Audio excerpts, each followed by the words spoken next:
Vampire TOV chapter 13 escape. विशाल troll सेना का गठन नरक की शांत लहरों से प्रतीत होता है, जो सब कुछ कुचलने की शक्ति में लिपटे हुए जिंगू शिविर की ओर लुढ़कता है। एक समय के लिए जैसे आकाश और पृथ्वी टूट रही है और तूफानी लहरें किनारे से टकरा रही हैं, वैसे ही जिंगू शिविर में मुश्किल से व्यवस्थित की गई नाजुक रक्षा रेखा इस तरह के आक्रमण के तहत टूट गई थी।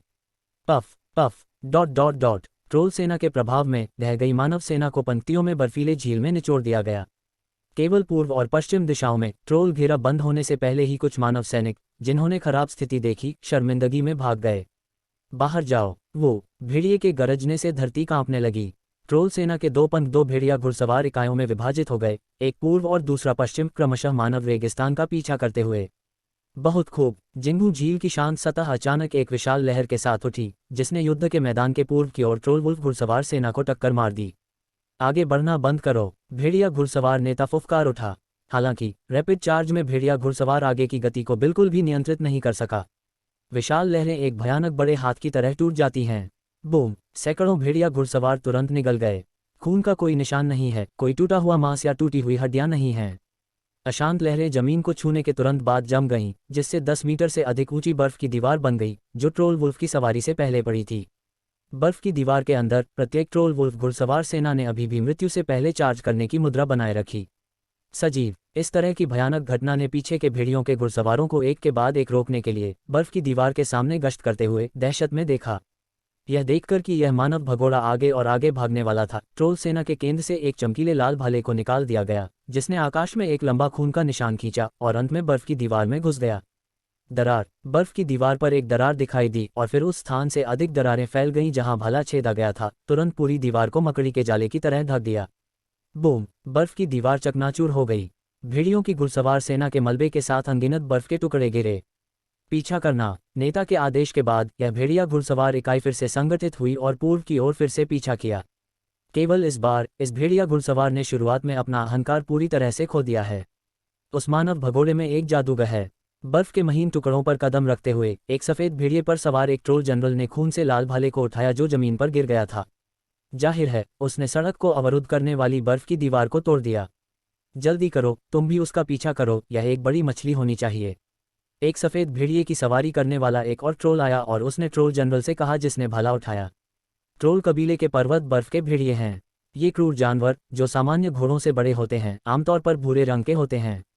लेकिन सफ़ेद बालों वाले मुट्ठी भर बर्फीले भेड़िए भी होते हैं। ऐसे सफ़ेद भेड़िए ट्रोल्स की नज़र में पवित्र होते हैं और वे युद्ध के अवतार, जिसे व्हाइट वुल्फ वॉर गॉड के नाम से भी जाना जाता है, के अवतार हैं, जिस पर वे विश्वास करते हैं। सफ़ेद भेड़िया एक माउंट के रूप में, हाँ, लॉर्ड गैम्ब्रिक को अब झुक गया और फिर भेड़ियों के घुड़सवारों के एक समूह को पूर्व की ओर ले गया। यहाँ बर्फ की दीवार का जादू सिर्फ एक छोटा सा प्रसंग है। ललाट युद्ध के मैदान पर यह तात्कालिक मानव सेना लंबे समय से पराजित हुई है, या तो दया की भीख मांगने के लिए घुटने टेक रही है, या बतख जैसे ट्रोल द्वारा दर्पण झील में धकेल दी गई है। केवल कुछ ही लोग विरोध करने के लिए संघर्ष कर रहे हैं, रक्तपथ को तोड़ने और घेरे से बाहर निकलने की कोशिश कर रहे हैं। वास्तव में बहुत कम मानव अवशेष हैं जो सफलतापूर्वक बाहर निकल आए हैं। क्योंकि ट्रोल सेना थोड़ी सतर्क लग रही थी, उसने बिखरे सैनिकों को रोकने के लिए अपने सभी सैनिकों को घेरे में नहीं रखा।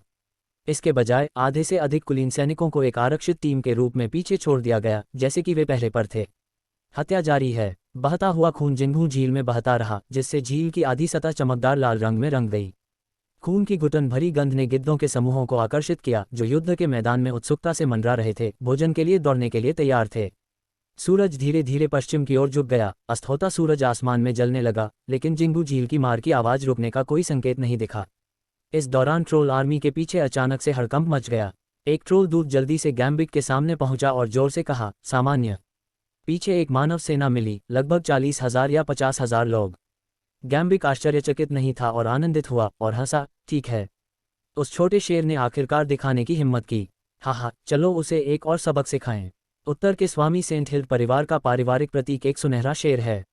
गैम्बिक द्वारा उल्लिखित छोटा शेर स्पष्ट रूप से duke of saint Hild, Charles के मार्क्विस के पुत्र को संदर्भित करता है।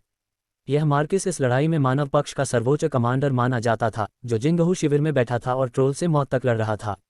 लेकिन वह स्पष्ट रूप से ट्रोल्स की सेना का सामना करने की हिम्मत नहीं करना चाहता था या नहीं करना चाहता था। इसके बजाय एक आपातकालीन कॉल अप आदेश जारी किया गया था और जिंगहू शिविर को चारा के रूप में भरने के लिए भाड़े के सैनिकों और मिलिशिया के एक समूह को भर्ती किया गया था। उसने एक असली सेना का नेतृत्व किया और पीछे से हमला किया जबकि ट्रोल्स ने जिंगू शिविर पर हमला किया। हालांकि पूरी योजना क्रूर है, यह भी एक अच्छी रणनीति है। यदि आप वास्तव में ट्रोल्स को आश्चर्य से मार सकते हैं और उन्हें एक दूसरे के सिर और पूंछ को देखने में असमर्थ बना सकते हैं तो वे एक लड़ाई जीतने में सक्षम हो सकते हैं। दुर्भाग्य से किसी कारण से ट्रोल सेना के कमांडर ने इस रणनीति को पहले से स्पष्ट रूप से समझ लिया था और इससे निपटने के लिए तैयार था। इसलिए जब चार्ल्स के मार्किस ने अपनी सेना को ट्रोल सेना के पीछे ले जाया तो उसने जमीन को टूटे हुए बांस की तरह नहीं देखा जैसा कि उन्होंने उम्मीद की थी, लेकिन लोहे की प्लेट को सिर पर मारा।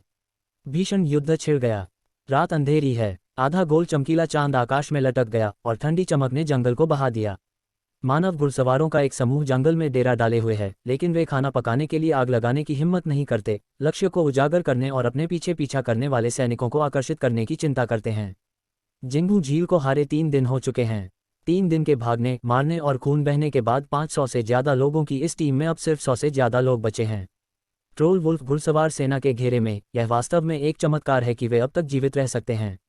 बेशक यह इसलिए भी है क्योंकि उनकी लड़ाकू प्रभावशीलता वास्तव में मजबूत है। इसके अलावा उनमें से एक के पास एक धलाईकार है। हालांकि हेड ऑन सिंगल्स के बारे में बात करते हुए दाना को समान रैंक के शूरवीरों या यहाँ तक योद्धाओं द्वारा पूरी तरह से पीटा गया था, क्योंकि कोई भी मूर्खता से खड़ा नहीं होगा और बिना रुकावट या चकमा दिए दाना के गायन को समाप्त करने की प्रतीक्षा करेगा।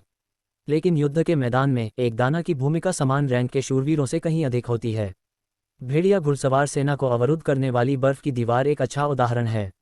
यह तीसरे क्रम का जादू था जिसने सैकड़ों भेड़ियों के घुड़सवारों के जीवन को तुरंत समाप्त कर दिया। लेकिन अगर एक टियर 3 नाइट को सैकड़ों भेड़िया घुड़सवारों का सामना करना पड़ता है, भले ही इन भेड़िया घुड़सवारों में कोई पेशेवर न हो, तो वह प्रतिद्वंद्वी की घेराबंदी के तहत मर जाएगा। ज्यादा से ज्यादा दर्जनों पैड खींचे जाते हैं। जंगल शांत है, केवल कभी कभार घोड़ों की बांग और उल्लुओं की अस्पष्ट गरज के साथ। छावनी में ज्यादातर लोग खामोशी से सख्त रोटी खा रहे थे। केवल कुछ नेता एक साथ एकत्रित हुए और चुपचाप चर्चा करने लगे कि अपने पीछे पीछा कर रहे सैनिकों से कैसे छुटकारा पाया जाए। मियाऊं, छोटी बाई, इधर उधर मत भागो। केलिन ने शिविर के केंद्र में जियो बाई की आकृति का पीछा किया। क्षमा करें, यह अधिक शरारती है। ठीक, मादा दाना ने आसानी से बिल्ली के बच्चे को पकड़ लिया जो उसके शरीर पर चढ़ने की कोशिश कर रहा था और उसे अपनी बाहों में पकड़कर सहलाया। यह देख कॉलिन बिना देखे ही बैठ गया। मादा दाना कॉलिन के छोटे से अबेकस को देख रही थी, इसलिए उसने उसे दूर नहीं भगाया, लेकिन पूछा, तुम कौन से शूरवीर हो? कॉलिन ने महिला दाना की ओर देखा। काली धुंध ने उसके अधिकांश चेहरे को ढक दिया, केवल एक जोड़ी गहरी नीली आंखों को छोड़ दिया, जैसे कि सभी की गहरी इच्छा को दर्शाती हो। मेरा नाम कॉलिन है, कॉलिन एंजल।